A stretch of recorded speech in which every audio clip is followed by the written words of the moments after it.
என்பது தெளிவான உண்மையாகும். இந்த செம்மொழி மாநாடு நடைபெறும் வேளையிலேனும் இந்த எண் அமைப்பு உலகம் முழுவதும் பயன்படுத்தி வரும் இந்த எண் அமைப்பு அதற்கான ஆரம்பம் தமிழகம்தான் என்பதை நாம் எடுத்து சொல்ல வேண்டும். இவ்வகையில் மேன்மேலும் ஆதாரங்களோடு இவ்வாராய்ச்சி தொடர இந்த கட்டுரை ஏதுவாக அமைய வேண்டும். அதற்கு தங்களின் மேலான கருத்துக்களையும் எனக்கு நீங்கள் வழங்க வேண்டும். நன்றி. நன்றி.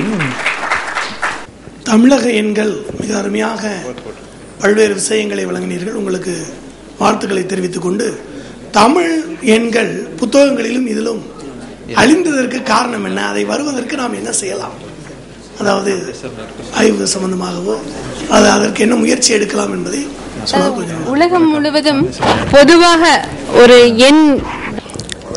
அனைவருக்கும் வணக்கம். நான் இங்க ஒரு 50 படங்கள் கொண்டு வந்திருக்கிறேன். ஆனா இதை எப்படி காட்டுறது எனக்கு தெரியல. ஏன்னா இது மொழிபெயர்ப்பு உத்திகள் தொடர்பான ஒரு கட்டுரை. இதை சுருக்கமாக இந்த படங்களை மட்டும் ஒவ்வொரு வினாடிக்கு ஒன்றுடன் நிறுத்தி விட்டுறேன். இது வந்து இந்தியாவினுடைய விண்வெளித்துறையில் நான் பணியாற்றுகிறேன், விஞ்ஞானியாக பணியாற்றுகிறேன். கடந்த 37 ஆண்டுகளாக அந்த துறையில் பணியாற்றுகிற அனுபவம். 103 புத்தகங்கள் இருக்கிறேன். 4 முறை தமிழக அரசு விருது வாங்கியிருக்கிறேன். அந்த அடிப்படையில் என்னுடைய அறிவியல் கவிதை சார்ந்த மொழிபெயர்ப்பு அனுபவங்களை இங்கு உத்திகளாக தொகுத்து வழங்கியிருக்கிறேன். இது இந்தியாவில் வழங்கப்பட்ட திப்பு சுல்தான் ராக்கெட்டுகளுடைய படம். இதெல்லாம் எதிர்கால ஆரம்ப காலத்தில் இந்திய விண்வெளியுடைய தொடக்கம். டாக்டர் ஆப்பாஜி அப்துல் கலாம் அவர்களுடன் ஆர்வமதன் அவர்கள் ஆரம்ப காலத்தில் இது மாதிரி செயற்கைக்கோள்கள்லாம் செலுத்தப்பட்ட ஒரு காலகட்டம். அப்புறம் இந்த மொழிபெயர்ப்பு தொடர்பான செய்திகள் சொல்லும்போதுக்கு முன்னாடி ஒரு படைப்பிலக்கியம் என்பது எப்படின்னா, ஒரு மையக்கருவிலிருந்து ஒரு ஊடகம் வழியாக ஒரு ரிசீவர் சொல்றமே வாசகருக்கு சென்று சேர்கிறது. அதுக்கான சில உத்திகள் எல்லாம் நான் இங்க படங்களாக சில முழு விளக்கங்களாக எல்லாம் வைத்திருக்கிறேன். ஆனால் அந்த நேரம் இன்மை கருதி இந்த படங்கள் எல்லாம் அப்படியே காட்டிவிட்டு சென்று விடுகிறேன். இது என்னுடைய சில நூல்கள். விண்வெளி 2057 எதிர்கால விண்வெளி பற்றிய நூல். இன்னொரு நூல் வானத்தை அளப்போம். இரண்டுமே தமிழக அரசு முதல் பரிசு பெற்ற நூல்கள். விண்ணியல் நூல், விஞ்ஞானம் கற்கிறார் வேலுத்தாத்தா என்ற நூல். சேத்தி என்பது வேற்றுலக கிரகங்கள் மனிதர்கள் உள்ளாக என்பதை தேடுவதற்கான நூல். மாக்கோல் மைந்தர் என்பது ஒரு அறிவியல் புதினம். ஏவுகணை என்பது ஒரு நூல். எத்தனை பெரிய வானம், அறிவியலும் இலக்கியம் சில மதிப்பீடுகள், விண்வெளி களஞ்சியம், வள்ளுவர் கண்ட அறிவியல் என்ற நூல் தனியாக எழுதியிருக்கிறேன். வேத விமானம், கவிதைகளில் அறிவியல், அறிவியல் தமிழியல், விண்மீன்கள் கண்டு ரசிப்போம். பீமன் பாசு எழுதின ஒரு நூலுடைய மொழிபெயர்ப்பு இன்சைட் ஸ்டார்ஸ். விண்மீன்கள் உள்ள என்ற அந்த நூல் இன்சைட் ஸ்டார்ஸ், விண்மீன்கள் கண்டு ரசிப்போம். அறிவியல் உங்களுக்காக, அறிவியல் செம்மொழி, சாராபாய் காவியம், இவ்வளவு பல்வேறு அறிவியல் நூல் எழுதிய அனுபவம். டாக்டர் ஆப்பாஜி அப்துல் கலாம் அவர்களுடைய சீரனாகவும் இருந்து அவருடைய இந்தியா 2020 என்கின்ற நூலினை தமிழில் முதல் மொழிபெயர்ப்பாக வெளியிட்டது இந்திய மொழிகளிலேயே தமிழில்தான். அது 2002 ஜூன் 1 சென்னையில் வெளியிடப்பட்டது.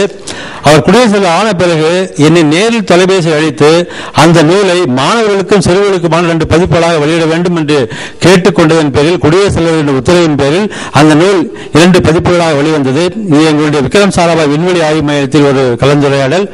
டாக்டர் கலாம் அவர்களுடைய வாழ்க்கை வரலாற்றை பற்றிய நூல்கள். இதில் அறிவியல் அப்துல் கலாம் என்ற நூல் மனோமணி சுந்தரலால் பல்கலைக்கழகத்தில் முதன்மை பாடநூலாக இருந்தது என்பது ஒரு சிறப்பு செய்தி. வெற்றி திருமணம் அப்துல் கலாம் என்பது அவர் குடியரசு ஆன பிறகு அதை பற்றி எழுதப்பட்ட முதல் நூல். இது சென்னையில் அந்த நூல் வெளியீட்டு விழா. நீதியரசர் கற்பகநாயகம் வெளியிடுகிறார். இந்தியா 2020 சிறுவர்களுக்கான பதிப்பு. அதை நியூ செஞ்சுரி புத்தக நிறுவனத்தார் டாக்டர் கலாம் அவர்களுடன் வழங்கிய காட்சி. இது புதுடெல்லி ராஜீவ்பவனில் ஒரு காட்சி. அறிவூட்டும் விஞ்ஞான விளையாட்டு குழந்தைகளுக்காக எழுதப்பட்ட ஒரு நூல். ஏவூர்தியியல் ராக்கெட்டை பற்றிய ஒரு முழு ஆய்வு நூல். இது டாக்டர் கலாம் அவர்களுக்கு வழங்கப்பட்டது. திருவனந்தபுரம் ராஜீவ்பவனில் வைத்து உடனிருப்ப என்னுடைய மகள் டாக்டர் கலைவாணி அவர்கள். விண்வெளி 2057 எதிர்கால விண்வெளியை பற்றிய ஒரு நீண்ட ஆய்வாக இருந்தபோது டாக்டர் கலாம் அவர்கள் இந்த நூல் ஆங்கில நூலுக்கு நிகராக இந்த நூலை படித்திருக்கும் நல்ல முத்துவை பாராட்டு என்று வெறுமனே சொன்னது மட்டுமல்ல, மனிதர்கள் சந்திரனில் வசிக்க எத்தனை வருடங்கள் ஆகும் என்று ஒரு கேள்வி கேட்கப்பட்டது டாக்டர் கலாம் அவர்களிடம், சுட்டு விடல ஒரு சுட்டி. அதற்கு அவர் எழுதிய பதில், இன்னும் 50 ஆண்டுகளுக்குள் செவ்வாயிலும் சந்திரனிலும் மனிதர்கள் குடியேறும் திட்டங்களில் சில வெற்றியடையும். என்னுடைய நண்பர் நெல்லை முத்துவின் உண்மையில் 2057 என்ற புத்தகத்தை படியுங்கள் என்று எழுதியிருந்தார் என்பது அதற்கான ஒரு பாராட்டு. இது குடியரசுத் தலைவர்களுடைய இருக்கையில் நானும் என்னுடைய துணைவியார் மரகதம் அம்மையாரம் அவர்கள் விஜயா மருத்துவமனையில் டாக்டர் கலாம் அவர்களுடன் மார்ச் மாதம் என்னுடைய மகள் திருமணத்திற்கு டாக்டர் கலாம் அவர்களுடைய வாழ்த்துக்கள். இத்தனை செய்திகள் ஒரு முன்னோடியாக. இப்ப பாத்தீங்கன்னா இந்த ஐன்ஸ்டனுடைய முகம், இந்த அறிவியல் எந்த அளவுக்கு வளர்ந்துருக்கு பாருங்க. இது உண்மையான ஐன்ஸ்டன் மாதிரி இருக்குது. தோலுக்காக ஃப்ரப்பர் என்கின்ற ஒரு முகமுடியை செய்து இந்த ஐன்ஸ்டன் ஒரு மனித இயந்திரம், ஆனால் இது ஜெர்மன் மொழியிலேயே பேசுகிறாராம். பாத்துங்க, அதாவது நம்ம அறிவியல் துறையில் எந்த துறையில் நம்ம எங்கெல்லாம் போயிட்டு இருக்கிறது உலக வரலாறு தெரிந்து கொள்வதற்கான காட்சி இது. இது robot people of the earth listen up வாசல்டா doctor from university of Tokyo பேசுகிறார். பாருங்க, எதிர்காலத்தில் நம்முடைய பரிணாமம் எந்த அளவுக்கு போகும் என்பதை எடுத்து காட்டும் காட்சி, விண்வெளியில் நாம் குடியேறி இருக்கின்ற காட்சி, இதெல்லாம் சொல்லி எடுத்துட்டு வேற்றுலக மனிதர்களை நாடி இப்படி பல காட்சிகள். இத்தகைய விண்வெளி சார்ந்த ஒரு கருத்தோட்டத்தின் அடிப்படையில் ஒரு 10 கட்டளைகளாக என்னுடைய மொழிபெயர்ப்பு உத்திகளை வழங்கியிருக்கின்றேன். ஒன்று, பட்டறிவு அவசியம்.